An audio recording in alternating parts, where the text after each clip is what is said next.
Good morning, everyone, and welcome to this webinar with Reinteractive. So my name is Errol, and I'm the CEO of Reinteractive. Reinteractive is, of course, a software development company, so we specialize in a number of things, including Ruby on Rails and Heroku, and in particular, AI technology, as it's advancing into every part of business life at the moment. It's very important that we understand it and can use it correctly in a business environment. So that's really what we're going to talk about in today's webinar. There's going to be plenty of time at the end for questions and comments, and I want to answer as much as I possibly can. So, hello everyone that's on board this morning. Great to see you all. So what we're talking about today is the training trap of AI. What does that mean? Why the training trap? Okay, so really we're talking about security implications of using AI and what that means to you as a business user. All right, so let's dive straight into that, huh? Um, First of all, I just want to start off with a few definitions, a discussion about some of the terms that you're going to come up with in AI.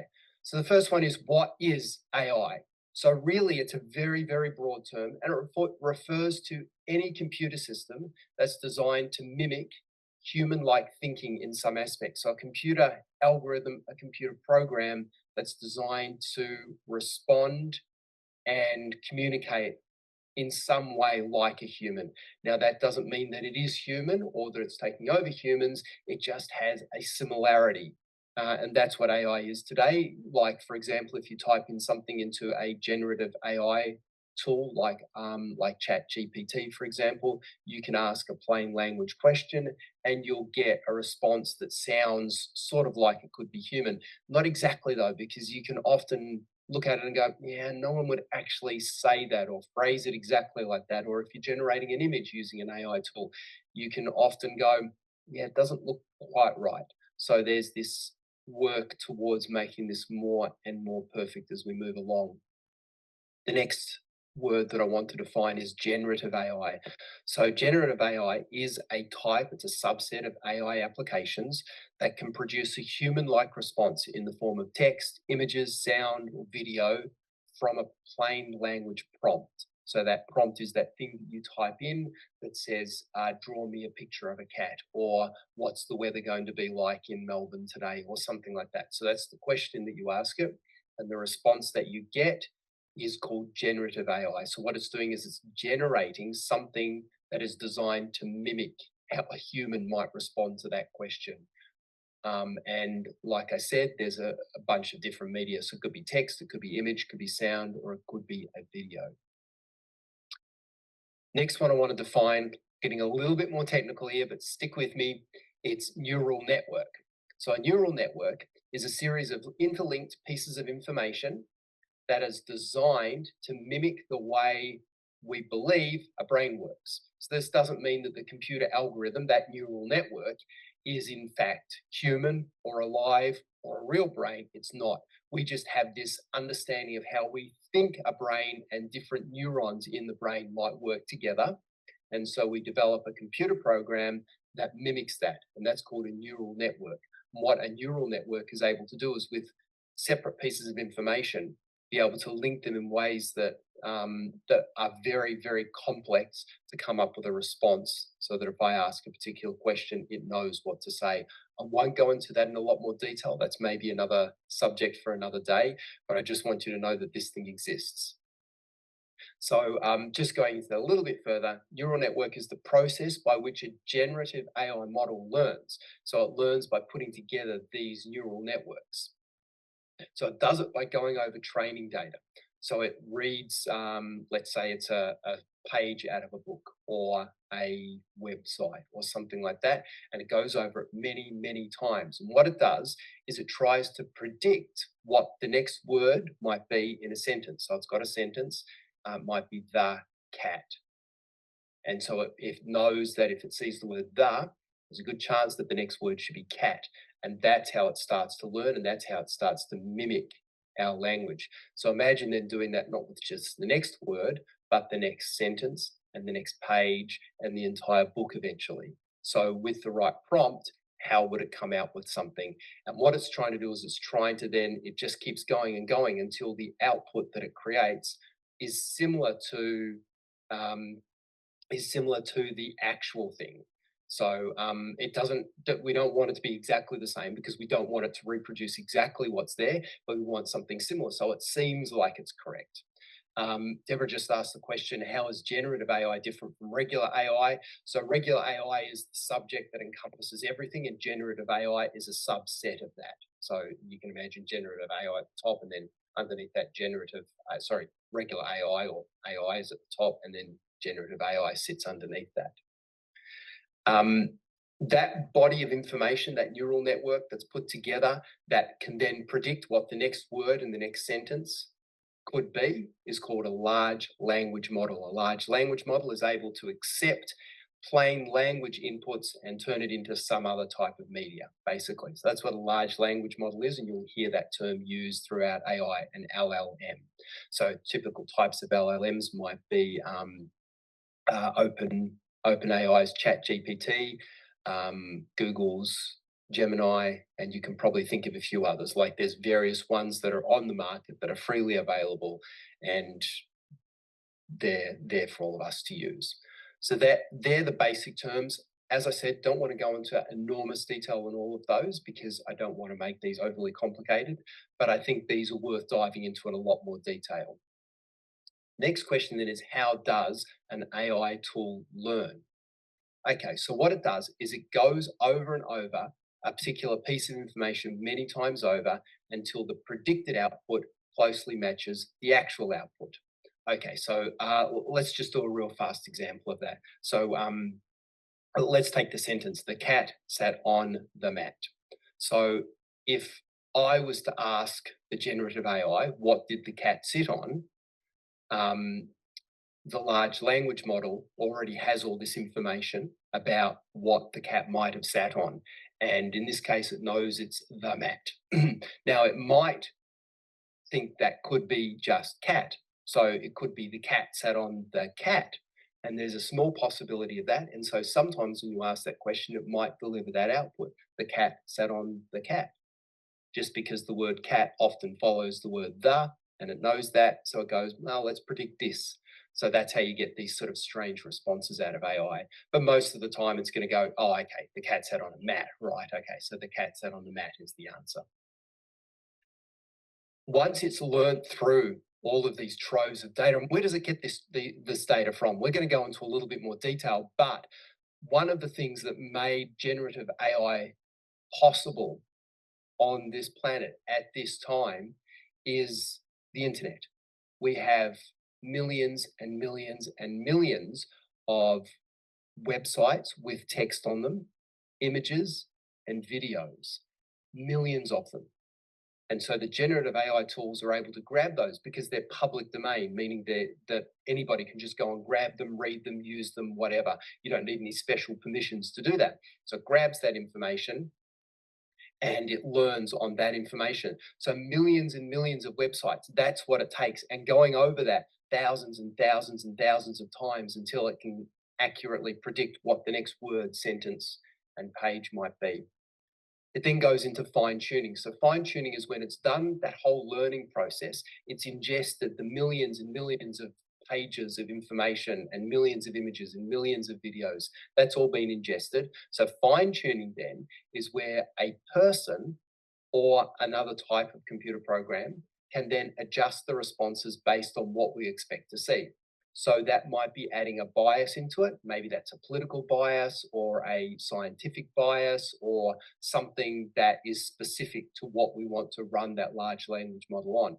Fine tuning it might mean taking that large language model and giving it just our company documents, maybe our policy letters or that sort of thing. So what we want to do is give it the right pieces of information that are going to fine tune it, give it a little bit more information about this and tell it that on this particular response, we want it to lean in this direction or tell us about this thing. We might fine tune it so it's more prone to give us answers about Australia, for example.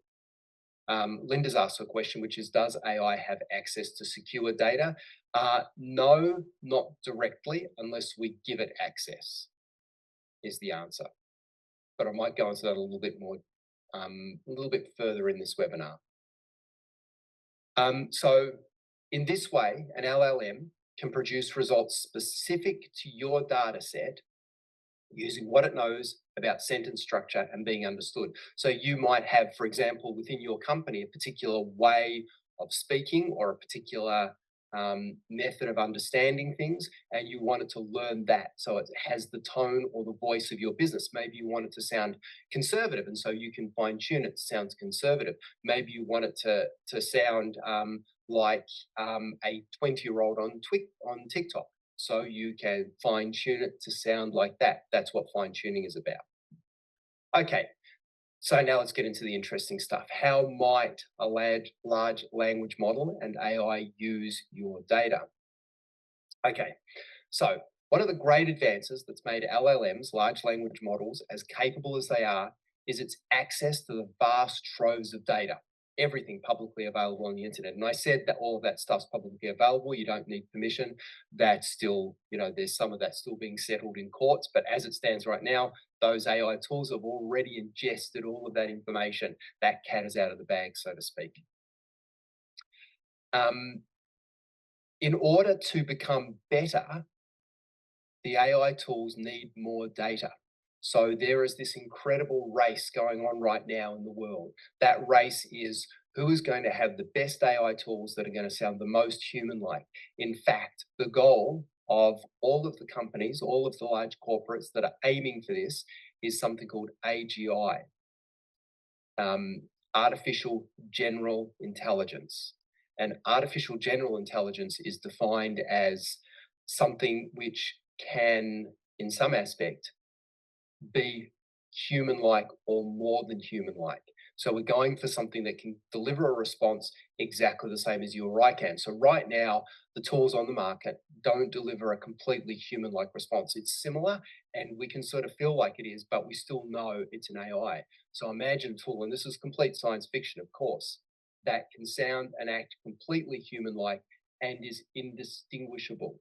You wouldn't be able to tell. That's artificial general intelligence, AGI, and you'll hear that term around a lot as well. So that's like the holy grail. This is what OpenAI and Meta and Google and Microsoft and a few other players are going for in the market. And then, of course, the question is, once you achieve that, you would apparently be achieving something that can think and learn by itself. It doesn't need human interaction at all. So is that, is that alive? Is that, something that needs to be treated as sentient at that point? So that's the question. So in order to do this, the thinking is we've taken it this far using the millions and millions of pages on the internet that are available. The only way to make it better at that is more data, more data, more data, more data. Where do we get that more data from? Because we've already ingested everything that's available publicly on the internet. And that really is the question. Here's some things that you might find interesting, which I think I knew about at the time, but didn't seem quite as significant as it does right now today. I remember hearing probably 15 years ago, I think, that Google had a project of digitizing all of the books in the world.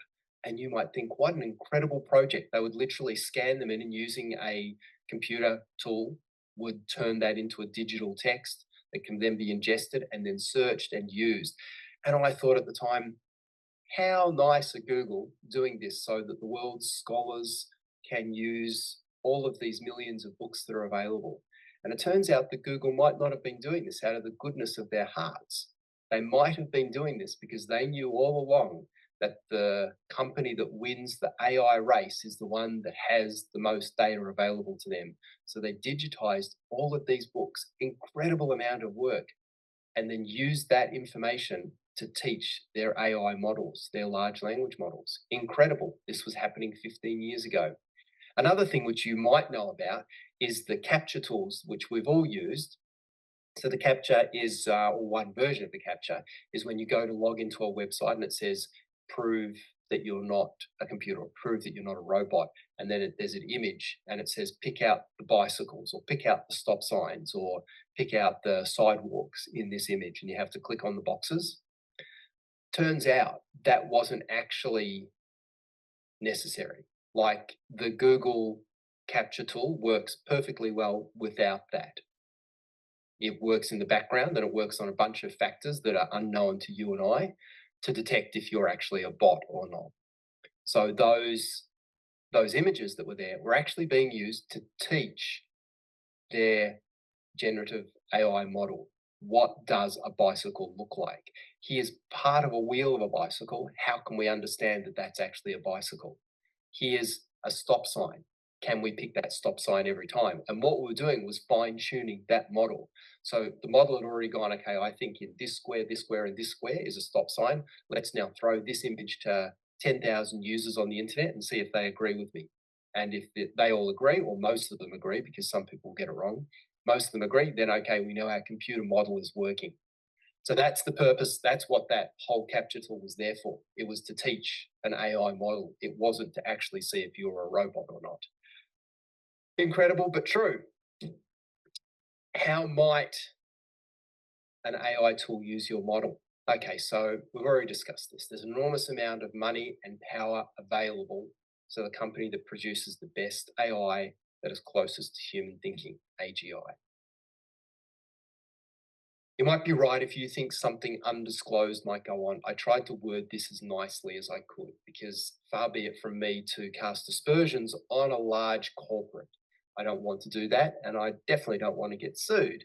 But we all know that if those things have been happening in the past, then they're fairly, they're not going to hurt you. You know, someone digitizing a book or presenting you with a capture image, then you might go, okay, they're not so bad, but we can extrapolate that. We can go, well, what might happen in the future? Do you know what I mean? Like, what things might occur? We've all seen enough science fiction movies to know that the future is always dystopian. Might not necessarily be true, because we all like that in our science fiction, but it's something to be vigilant of. It's something to be aware of. If these companies need more and more data, and your privacy may be less important to them than generating this artificial general intelligence. Something to think about. So, given that you might not have known how LLMs were learning, like you didn't know that about the books, you didn't know that about the capture, what might they be doing today that we don't know about? I don't want to get all conspiratorial on everybody, and I don't want you to go down any rabbit holes on this, but this is something to just think about and be aware of. What's the risk? So, we're all putting information into these tools. We're asking it questions, we're providing it with bits of information about ourselves and about our work and about things that we're doing. Is this safe? For example, if I have a document on my screen and I ask an AI tool, summarize this document for me, it's got to ingest that information. It's got to read that information in order to provide a summary. What happens with the information that it ingests? That's the question that we're asking today. The generative AI tool isn't able to distinguish if something is highly secure or is a proprietary piece of information unless you tell it. So if I say to the tool, I want you to review this document that I have on the screen, but I want you to ignore all of the names. And maybe it does that, maybe it doesn't, but at least you've told it the names are private, don't look at those. And the very best corporates who are using generative AI will have this built in. It's not a question, it's not a part of the prompt, it's just it removes the names or the personal information before it goes anywhere near the generative AI model, just for this exact reason. And maybe we're being a little bit more scared and concerned about this than we need to be, but I think it's better to err on the side of caution, if you know what I mean.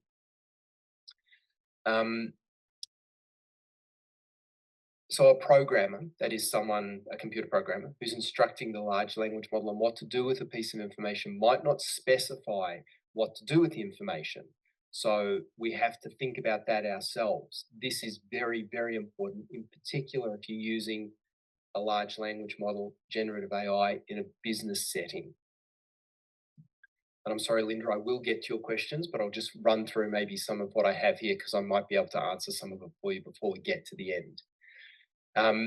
Okay, risks. So when a large corporate says, we promise not to use your data to teach our LLM, should you believe them? That's a question you're going to have to answer for yourself. But if you're not sure, or possibly they might, then you have to understand what the risk is. Your data might show up in someone else's results. I'm not saying it definitely is. If you have a PDF and you ask the Adobe PDF reader to summarize that PDF, is it going to take that information and use it to teach its models? We don't know. We actually don't know. They will probably tell you no, but we might not believe them. And that would be up to us. And we should be concerned. We should be cautious about that. I asked Gemini, which is one of the generative AI tools that's available. This one's run by Google, so it's definitely one of the bigger ones. I asked it the question of, what would you do with information? This is what it said. The field of large language model development is rapidly evolving, and the way they utilize, meaning all of them, the way they utilize prompt data to learn and adapt is an active area of research. It's likely that future iterations of LLMs will become even more sophisticated in their ability to learn from prompts, leading to more accurate, relevant, and personalized responses. So that sort of answers the question. The LLM itself is saying, hey, yes, there is definitely a possibility of it. There's definitely a possibility that we might use your responses to either fine tune or learn further. And if the LLM itself is saying that, then I think we can be reasonably certain that there's cause to be, somewhat concerned about that. Okay, what do we do about it? How do we solve it? Don't put proprietary information or personal information into a prompt or provide to an LLM for further learning. I think this is sort of obvious based on everything that we've said. If you have information which is private and personal to you or your company, don't put it into the large language model. Don't put it into a prompt. Just don't use those tools. You don't know what's happening with the information. Second one is don't use off-the-shelf generative AI tools in a business setting where it may have access to information. And I know it can be like, you might think, but these tools really help me. They help me to write emails. They help me to generate things that I use, to write a report for my boss or something like that. Absolutely, that's understood. And we want to be able to use these tools, but we also have to trust them first and foremost. You wouldn't, for example, take a contract that you have with a client and post it on Facebook, would you? But you might be doing that with a generative AI tool. You just don't know. Is the information you provide over here today going to be used by somebody else over there tomorrow? You just don't know. So you have to have that caution. There's a number of ways around this. So the first one is to only use tools that are enterprise grade. So an enterprise grade tool will have information on their website and part of their product disclosure information that will tell you that the information is encrypted when it's moving from your machine to their cloud processor and back, or it happens only on your machine. So there's encryption that's happening. They might also remove names and proprietary information out of the prompt before it gets transmitted to a more public model. Enterprise tools will also have some guarantees around what they do with the information. Now, you might still be skeptical of that, but that's probably important. Like knowing what happens with that information, knowing where it goes is super important. So have a look at that. Have a look at the tiers of what's available in your tools as you're purchasing them or licensing them month to month. have a look at what's available. You're probably going to be looking at the more expensive versions, and they're going to be the enterprise versions. But that's what you need if you're using it in a company setting. If it's not in a company setting, then for sure use the off-the-shelf ones, use the free tools that are available, all of that, but just be aware of what might be happening with your information. Um, the best solution, and this is available, this is something which is possible, is to host your own large language model and fine tune it yourself. I'm saying large language model, it might be smaller than the large language model. So it might be a medium sized language model, which is a thing. I'm going to give you an example here of the architecture of how this might work. So you can self host a large language model. When you self host a large language model, you're taking what's been learned, that neural network, and you're placing it in your own environment. So you see, I've got this large security layer here, which we're going to build up in a second, but there's a large security layer. That security layer is personal to you. It's walled off. It's a walled garden that only you have access to. So your self-hosted LLM is in there. It has access directly to your media store, which might include documents, it might include video, it might include other types of text. So that's all in your own media store, and you've used that to fine-tune your self-hosted LLM. To that, we connect on the application platform the actual back-end code for your application. So here I've got application code ROR, meaning Ruby on Rails, one type of back-end code that you might want to use, which connects directly to your company database and to the front-end code, which could also be Ruby on Rails or it could be something else. So that is all separate from the large language model that's being used, but it can access and ask it directly. It's all part of your security layer. So it's all within that environment. And then outside of that sits your users or your admin staff or whoever else using their phones or their desktop computers. So that's how you can wall it off. So at no point does the information leave your secure environment. At no point does it go outside to a hosted LLM elsewhere. Everything sits within your control. And that's the way to do it. We did something like this recently with a company called Colaris, who needed to ingest a large number of emails that would come in overnight, and they needed to translate that into a database, a table. So emails that came in unformatted, no common threads between them except the information they needed was all in the email somewhere. So we devised a large language model that could read and understand the emails, input it into a database. So the application itself sits on Heroku, which is a platform that you can use to host your applications. The large language model is sitting on an AWS Bedrock. So that's a tool in AWS that you can host a large language model on. And the data itself is in S3. That's a storage solution also in AWS. So those things sit together in AWS.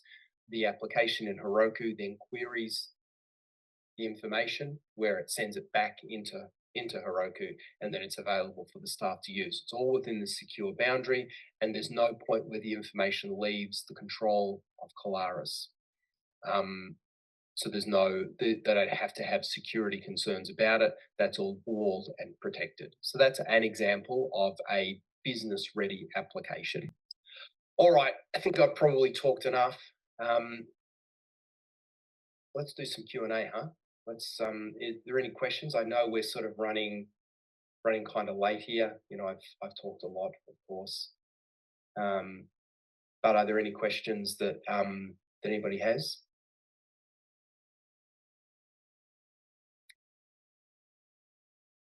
About anything that we've gone over today? Well, Deborah asked earlier, do you think that the Gemini response could also have been influenced? Yes, absolutely. The Gemini response could have been influenced. There's no doubt about it. And you have to have a concern about anything that comes up in your large language model, generative AI responses, that there could be some influence. That's that fine tuning point that I was talking about earlier. There is always a question about it, and you have to use your own understanding and make sure that when you when you get the result, you have to interpret it yourself, and you should probably check it yourself as well. All right, Linda asked a question as well, which is this: is there a downside to having super intelligent AI? It's really hard to say if it's super intelligent AI, if it's smarter than we are as humans. I mean, you can think about that for yourself. There are some people that would say that that is extremely beneficial to us as a species, as mankind, that it means that we can go on to bigger and better things as mankind. We can put our energies into research that hasn't been done yet. We can put our energies into maybe exploring the universe outside of Earth. We can do all those sorts of things. There are then people who would say that having super intelligent AI would surpass us as humans, and the super intelligent AI then would not consider humans necessary anymore.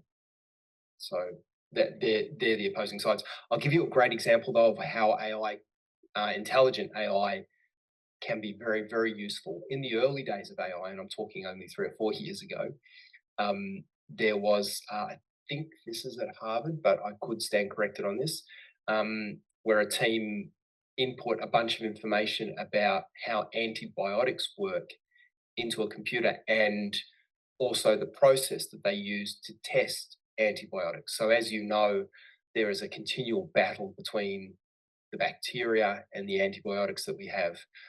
The antibiotics have to continually get better and better and better, because as we use an antibiotic for a certain period of time, the bacteria, or some bacteria, can become immune to that, and they become super bacteria. And so we have to get better and better antibiotics.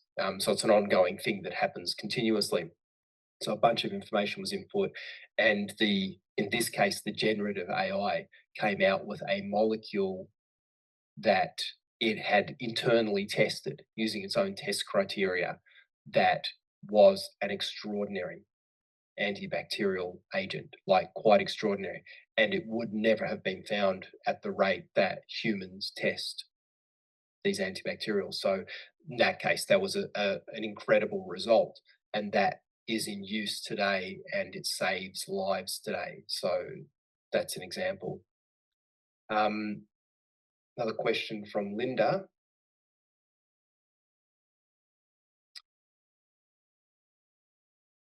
Cost-wise, what are we looking at to implement your own AI? Sorry, that question's not coming up on your screen, but that's the question. Cost-wise, what we'll be looking at to implement your own AI. It's not overly expensive, in the range of hundreds of dollars per month, which is appropriate for any business setting. And for the peace of mind, it's absolutely correct. Another question is, hopefully this one comes up on your screen. No, it's not coming up. That's all right. Does the Clara system have ongoing learning, or is it only done once?